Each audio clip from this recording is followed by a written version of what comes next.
Hello, everyone, and welcome to Senior to Seniors. Today's conversation is one that every one of us, I believe, can relate to because at some point in our life, we've all avoided a conversation we know that we needed to have. Our guest today is Tucker Miller, and Tucker is an attorney, a leadership coach, and an author of an insightful new book that I just purchased recently called The First Four Words, a fresh approach to starting conversations with ease and confidence.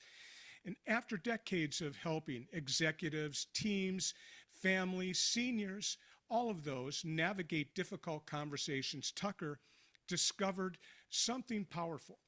Meaning change often begins with just four carefully chosen words. And that's what we're going to talk about today. In her book, Tucker blends research, real life stories, and practical wisdom to show how we can move past awkwardness, fear, and avoidance. Whether we're talking with a spouse, adult child, coworker, neighbor, or even a longtime friend, she reminds us that it's never too late to strengthen relationships, clear the air, or say the things that really truly matter. For those of us in our senior years, conversations take on even greater meaning, I believe. They shape family harmony, preserve dignity, repair misunderstandings, and help us live with fewer regrets and deeper connections. And today, I'll discover and explore with Tucker how a few simple words spoken with courage and with compassion can open doors, can restore trust, and improve the quality of our everyday lives. So, Tucker, welcome to Seniors. I'm so glad that you're here today. I'm glad to be here. Thank you for that introduction, Jim. That was great. And Tucker is joining us from Washington State, which I'm a little bit familiar with. My son went to school in Washington, and I lived in Oregon for 20 years.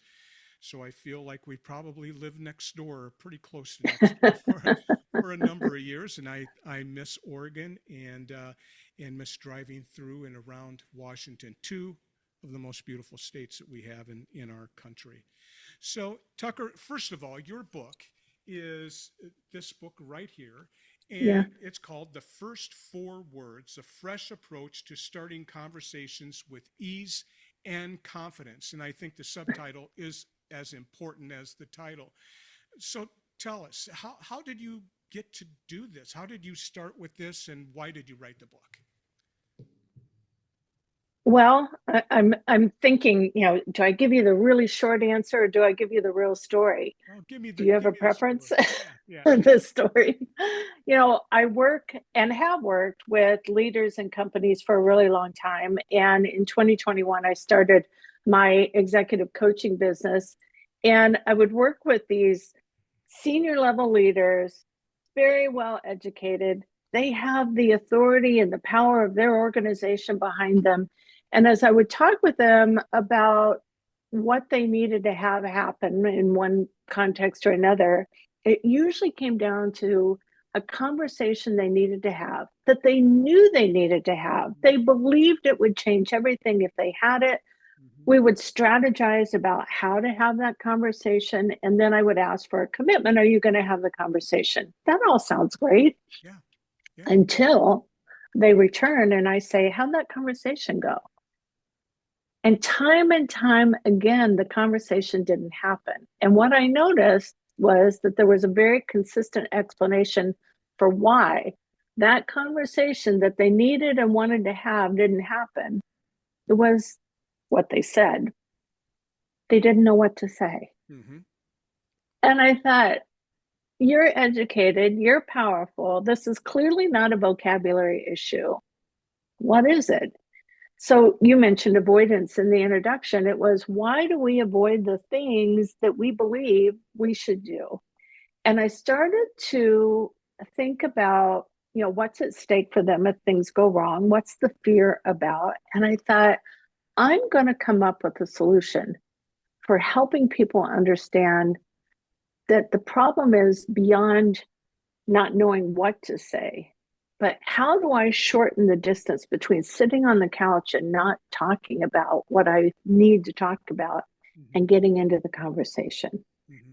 And that puzzle and COVID, which left me hiking around my neighborhood and ruminating on this question a lot, led to the aha that I had, which is I wonder if there's a sweet spot, some just enough number that is a meaningful way to start the conversation, but not so much that we get lost in the script or the framework or Sure. all the other Well, excuses and like reasons why we like the don't do it. elevator speeches, so many of us, Yeah, right? And height, and so you right. go into a networking event or you go somewhere and you think, okay, now I've got there's the person across the room, and okay, now oh, gosh, I hope I know this. When it's apparent, and what you found is simple 4 words can get a conversation started. Simple 4 words. And it was just enough to get it started. And it was so little that people couldn't not experiment. And that was the magic solution. So Ford came about through this idea, is there a sweet spot? What is it? So I started listening and writing things down, noticing what was working, and by inviting my family. We were all in pods during COVID. So I had my family going out and working on things. And we came back, and it was 4 words was enough to get it started, enough clarity and brevity that people could hear and understand what it is that you actually were talking about. And then you stop talking. Hmm. And the magic of conversations happens when you create the space Yeah, to hear what other people but it's respond scary. with. That space is scary. Oh, that that is scary. The biggest fear people had was all the stories they told themselves to justify not having the conversation. And you kind of compare which version of my results do I like better, the ones where I never even tried or the Hmm. ones where I tried and I waited and listened. Hmm. Once you start experimenting, the waiting and listening for the other person to respond gets you far better results Yeah. than pretending you know how it's going to go and justifying why you don't ever have the conversation. Yeah. Yeah. Well, words are so important. And, sometimes we look past them. In my business, in my real estate business, obviously, words are huge. And selecting the right words in my business have been a huge part of the training I've done to agents that I've coached and that I've trained.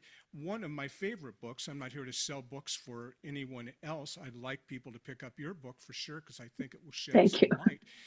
But one book that I found for realtors that helped me was called Oh, Exactly What to Say. Maybe you've seen the book, but most of what's in it are simple, 3, 4, maybe 5 words. Things like, would it help if? Asking that simple question, saying to somebody, there's 2 types of people. And, people want to align with a certain kind of people. Um, right. and so there are books on words, but let's focus on yours because what I'm hoping is we can help makes the seniors that listen to this, that watch this, comfortable with words. Here's what I do know and what I've learned over the last 3 or 4 years living in a senior community, specifically a senior community, Mm-hmm. and changing my business to work specifically with seniors. And there's a lot of loneliness, a lot Mm, of loneliness. And there it's, is. it's one Yeah. of those things that is a killer of people. They die of loneliness, or they put themselves in the house and they don't talk to anybody because maybe, just maybe, they don't have the right words to say. And so Right. your book touches on all kinds of different settings in different places on and how you can talk to people and what you will say. I wrote some down, but I can't find that particular note. Here it is. You have, four words on how to build trust, on how to Mhm. navigate conflict. We all have conflict in our lives. Words that encourage people. Everybody wants to be encouraged. They're looking for someone to be on their team. How to deal with grief. Yeah. Words that deal with grief, and even words that you can use at parties and events. Um, Yeah. so, so tell us about putting your book together. You discovered that, something simple, four words, are something that will work. How did you find all the different areas, the grief, the events, all of that? How did you come about that? Well, I got a lot of input. So as I was kind of noodling through this idea and experimenting it with my business clients, I would share it with neighbors, friends, colleagues, and they say, "Well, that would really help my marriage. I Yeah, could use that with my teenagers." yeah. What do you do in a networking event? It was initially a solution for my business clients. And then as people started to get excited about the concept, it's like, well, help me with this, help me with this. So I didn't intend to write a book that covered all of the experiences that you identified, but it was the need that came to me afterwards. Hmm. So I had one person who said, the only thing that I don't like about your book, and I really don't like it, is that you call it a business book. And Hmm. I think it is under Amazon in the business category Yeah, because that was the original plan. yeah. But she said, this is the book I needed when I was a brownie leader with my with my daughter's troop. And this is the book I need with my husband every day. Yeah. And so I am rethinking maybe I need to move the category on Amazon. But Yeah. it was really out of other people's reaction to the concept of if I had four words to get things started, what would they be? They started taking it to all the other places they needed it to be used. They did the work for you. People did the They work did the for work you. for me. I just had to write the book. Yeah. Yeah. Yeah. Interesting. Well, in your book, I noticed that a powerful theme in your book is trust. And Yeah. so, in dealing with seniors, how can seniors, specifically, how can seniors um, rebuild trust after years where, or even decades when, silence, misunderstanding, or unresolved conflicts have just gone on and on? How do those people who are trying to establish trust, how do they find the right words? What would you suggest? Right. That is a really important question. And I don't have a chapter of this in the book, but I would start with what's the conversation you need and want to have with yourself? Because that's the first place where we tap into what's the result that I want to get out of Mm, having healed this relationship. mhm. It's really the only person we can change is ourselves. You can't change the other person's reaction. But when you've had this long period of silence, asking yourself, how did this happen? And what would it be like in the future if we didn't have this? So I have a personal story that I can share. This came up for me unexpectedly, but my dad had passed away this past September, and I immediately stepped in to help my mom. And my mom, um,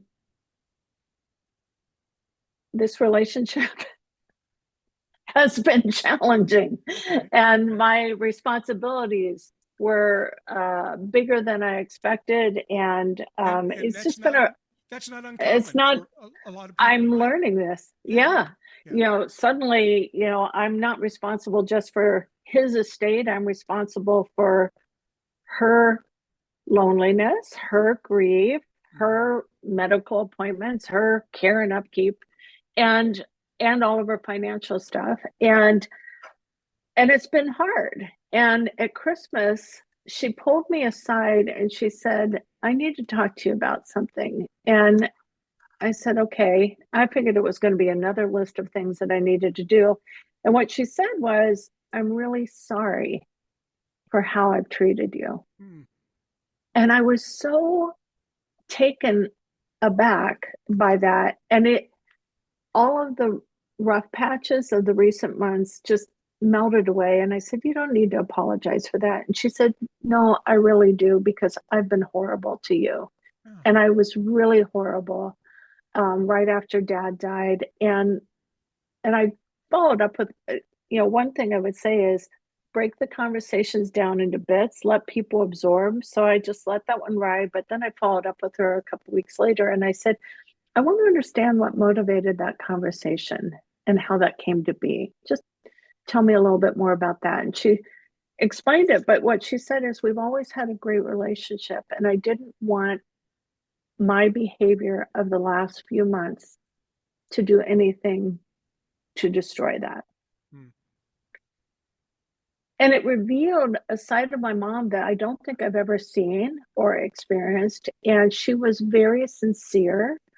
And she demonstrated the thing that I'm mentioning is you want to get really clear about what's my goal here. Her goal was to make sure that our relationship was preserved despite the interruption. And I know that was only a few months. You were talking about decades or years. It yeah, might mean that it takes a little bit longer to start to rebuild that trust. But you can say very simple things. Our relationship really matters. yeah, I want to start again. And this idea of the 4 words, it's a concept. It can be four, five, six. It's sure. not a big deal, but get the thing started as succinctly and clearly as you can and let the person process it. They Mm, may need a couple of weeks to just really think, what would that be like for me if I re-engaged with this person? yeah, So that's critical. It goes well beyond what's a scripted set of words to use, but what's in my heart that I want to achieve by this conversation, and what's at stake if I don't. yeah. That's very important for people to get clear about in their own mind, recognizing that the other person is going to respond however they do. You cannot control another person's response. Hmm. You can only show up with sincerity and authenticity. And here's what I want to share. That's that's the place to start. So, you started this as a business book, and I understand, Mhm. when you write a book, you have to choose a category, and you can't choose 20 categories. And so you put it in the business part of, the categories for Amazon and for books. But this goes far beyond that, doesn't it? And Mhm. you've just explained that. I want to tell you something that I did with your book. I took the book, and I don't know if this will show up because of my screens. Oh, yes. So in your book, Yeah, I I love it. I took the time to write down 4 words for different things. It may be in your book or not. This is just what I thought for handling doubt and resistance. So I thought through, okay, I've never done this before reading your book. Okay, so it prompted me, it inspired me to do Perfect. this. And what I hope is that someone else listening here today is inspired enough that maybe they'll do this exercise, which I think will help them. I wrote handling doubt and resistance, education without pressure, Mm, downsizing and transition, family and legacy, discovery and motivation, first meeting, because I have to do a lot of first yeah, meetings in my business. And I think that's the fear most people have. What am I going to say at that first meeting, the networking event and so forth. But you write about excuses. People find excuses to yeah. avoid conversation. So tell us about some of the excuses that you've heard, because I'm guessing we're all alike. We're not We that, are. yeah, we're not that different. You probably have had the same excuses as I've had in your business life over 30 years in business. What are some of the maybe funniest or some of the most revealing excuses you've heard? I love that. So they all boil up in some category of I don't know what to say, but when they first come out, they have a lot of variation. One person told me, I just don't have time for the conflict that I know we're going to have if I say what I need to say. There is so much story behind that phrase. It's like, how do you know what's on their mind? How do you know what the conflict is? But um, I didn't have time for the conflict. I was afraid of what would happen. I knew it wasn't going to go well. They were already mad at me. Why bother? Why bother is a frequent one. Excuse me. They would said excuses because it was all categories of justifying why they shouldn't, not why they didn't need to, but why it would be more dangerous and the outcomes would be worse if they tried. Yeah. And then, I immediately as a coach felt, well, how do you know that? And as we explored that, they really didn't know that. So I had, may I share another Yeah, story with a please. client? Yeah, Yeah. please. So I was working with a woman. She was very nice, very smart, and I was hired by her company to encourage her to use her voice, to speak up, to be more visible because they wanted more of her ideas on their table, not less. She gets a new boss, and they're in a meeting after a couple weeks with this new boss in play, and they're at a meeting with a group of people, and my client came to me and she said, we had this meeting and I said something and it really made my new boss mad. I said, it did. This is a very nice woman who I don't think makes people mad very easily. Yeah. So I said, well, what happened? She said, well, I said something that my boss didn't like. I said, how do you know that? Well, I saw the expression on the face. I said, well, what will your reaction be then when you see this expression? How will it inform your behavior in the future? And she said, well, I'm just going to be quiet. I'm not going to say anything in the meeting. I'm just going to keep my mouth shut. Yeah. I said, well, that's interesting because your company has hired me because they want to hear more from you. So if you decide to say less, that's really contrary to your goals and your company's goals. So let's get back to your boss. When was the meeting? What was after lunch? I said, is it possible that her lunch wasn't agreeing with her and that's why she made the expression? Well, possible. I said, let's get some more information. Would you be willing? It's always agency here. So, would you be willing to try having a conversation to explore whether or not she's mad at you or what her reaction to your comment was? Mm. A little resistance, a little pushback, but we started looking at what were 4 words that you could use to start that conversation. So, when we get back together, I said, how did it go? And she said, you know what? My boss wasn't at all mad at me. When I asked her about it, she said, no, I was actually thinking about it. And I said, so what you're telling me is that you were not an expert at your boss's facial expressions with the 2 weeks that you had been working with her. But if you had stayed in your story and excuses, you would have done the very thing that your company and you don't want to do, which Mm. is to be quiet. Yeah. She said, yeah, I'm really glad I had the conversation. And you just think, how many moments are there where we are so certain about our own assumptions about how things will go or what happened that we never check it out? And that all kinds of possibilities for a better future are laid to rest because we never made the effort. Yeah, maybe she had something interesting enough to say that her boss was actually listening. Yeah, And yes. right? And so few people really listen that she might have taken it, thinking, well, he's not listening.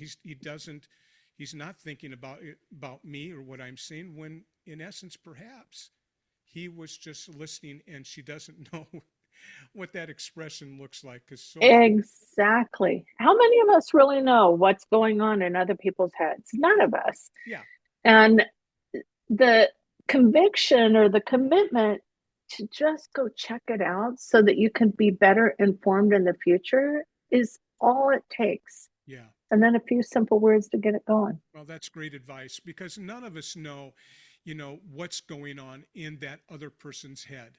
We don't know what their morning was like, what they have to face. Maybe they have to go to a nursing home to see their parent. Maybe they have to make financial decisions that are hard. We don't know, but Right. we assume that it might be us. But Yeah. um, Tucker, one of the things I got to tell you that I have the most difficulty with is speaking with people, approaching people who are feeling grief, who have Mm. lost someone close to them. Usually, it's with the death of someone. It isn't because their business went out of business or something. It's usually the grief. And I know you talk about it in your book, but do you have any examples or words, four words that you might advise other than the same old one, the same old words, and maybe the same old words are okay to use. I'm sorry for your loss. Okay, Yes. okay, maybe they're okay, but it's. I guess I'm always looking. What could I say that maybe is really meaningful and doesn't sound like what they would read on a sympathy card? What might I say that's different? So the first thing I would say is, some of those old words are the best words. They're familiar, they're comforting. They're also the words that, through my mother's experience recently, they're the words that she expects to hear and wants to hear. And when she doesn't hear them, it, her mind will kind of go, why didn't they acknowledge that dad died, Yeah, yeah. So don't dismiss the old words. They're there for a reason. They've been time tested. Time tested is good. But in addition to that, one of the most powerful expressions is tell me about John. Hmm. Okay. Tell me about that because they want to talk about their loved one. Yeah. Yeah. And oftentimes that's what opens up the connection. And it invites the other person to say, yeah, I had that experience with him too. Or that was a funny time. It starts getting us into memory and story and the richness of the connection as opposed to staying only in the sad grief. So I think it's important to say, I know you're hurting. I'm really sorry for your loss. Those things have their purpose, but having some ready things about what do you remember about John? Hmm. What legacy did he leave? Well, that's a great Those one. kinds of things that invite a connection through story and recollection really move people forward. You're talking about moments of the past, but it's the appreciation and value that you're putting on it that help to move you forward. Hmm. That's great advice. And I guess I've never thought of saying to someone, "Tell me about John," or Yeah. maybe, tell me about a your most fond memory of John. Yes. Um, Yes. Or um, I have a favorite story. May I share it? sure, please. Yeah. Well, that would be, Oh, the yeah. the thing Right. that you could say. Yeah. Sure. And people will lean in because they're still wanting the connection with you and their loved one in those times. Interesting. Yeah. So let's talk about uh, uh, we talked about trust. We talk about uh, you know excuses that we use to avoid. How many seniors will um, they'll have or be put into very difficult conversations with children, with their children, and so forth about independence, about where maybe they go next, because we all end up Mhm. somewhere. And while most of us would like to end up in our home, that doesn't always work out for everyone. We talk about independence, finances, health, and boundaries. Can you share some examples of forward openings that help lower defenses that we might be facing when we talk about these things, especially with our children and our loved ones? Yeah. I think let me begin with time. and place and tone of that conversation are important. So when you know it's going to be tense, or if you're feeling a little worked up about it, find some places where you can enter that conversation with a neutral Mm. feeling. Is because I see this with my mom. She's so afraid that she's going to have to move from where she's at. And she's very adamant that she doesn't want to move. But when she comes at me or with my sisters, don't make me move, it really shuts the conversation down. Yeah. And Yeah. so, how do you have those conversations? First is, what's the time and place and tone? And sometimes we move into it more quickly than we want to or should, but where's a private, quiet, calm place where we can speak in a slow, measured tone, whether you're initiating or on the receiving end? And I think a place to start with is, here's what matters to me. This matters to me. My relationship with you matters to me, and where I live matters. So, breaking things down into these very short phrases again allows people to process and hear what you're saying. Because when we come at it with all of the emotion, everyone's responding to the emotion and reacting to it without necessarily responding effectively to the words said. Yeah. So a little bit of planning about what is it I want to convey, and then doing it as calmly as you can so that you're heard. That becomes really important. I'm not blaming you. We can do this.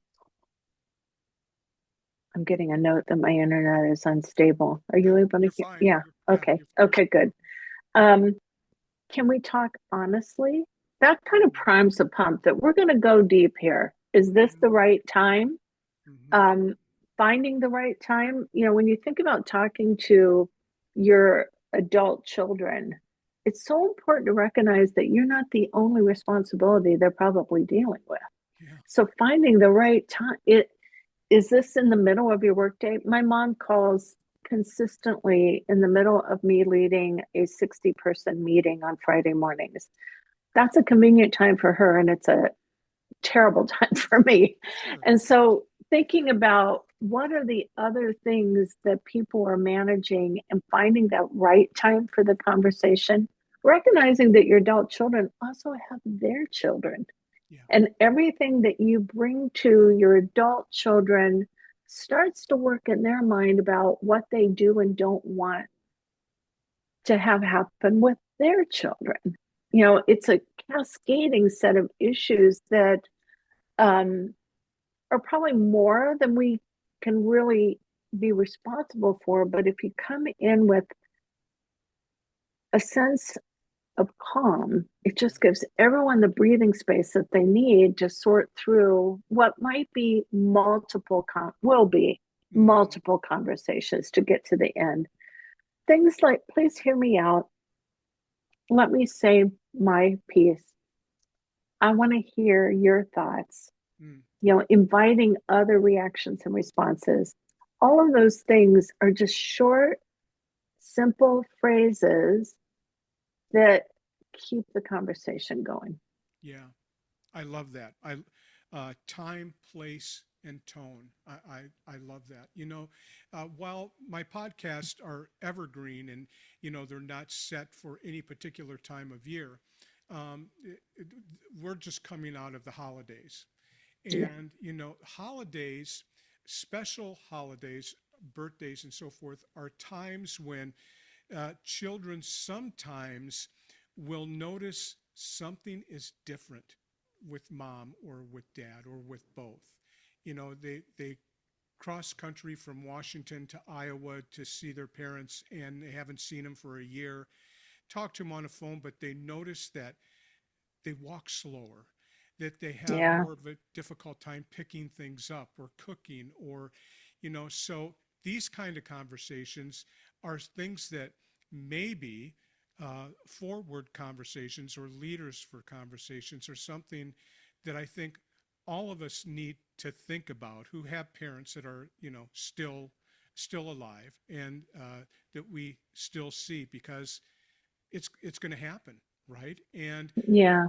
we can prepare with, books like yours that help us get into a conversation when we're lost.